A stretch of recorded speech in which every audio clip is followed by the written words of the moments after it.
यंदा इतिहास घडणार, आषाढी वारी होणार ग्लोबल, डिस्कव्हरी आणि जिओग्राफीवर संपूर्ण जग पाहणार वारीचा सोहळा।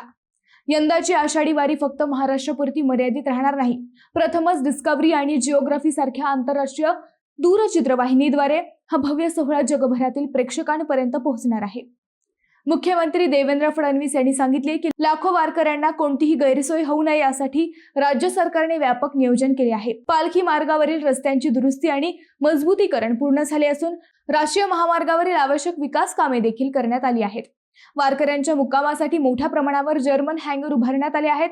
संत ज्ञानेश्वर महाराज, संत तुकाराम महाराज आणि इतर पालख्यांच्या मुक्कामास्थळीही सुरक्षित आणि सुसज्ज व्यवस्था करण्यात आली आहे। याशिवाय स्वच्छता, आरोग्य सेवा, पिण्याचे पाणी, वाहतूक आणि सुरक्षा यासाठी विविध विभाग समन्वयाने काम करत आहेत। शासनाने स्पष्ट केले आहे की प्रत्येक वारकऱ्याला सुरक्षित, स्वच्छ आणि सुखकर वारीचा अनुभव मिळावा यासाठी सर्व यंत्रणा सज्ज आहेत। यंदाची आषाढी वारी श्रद्धा, संस्कृती आणि आधुनिक व्यवस्थापनाचा संगम ठरणार आहे।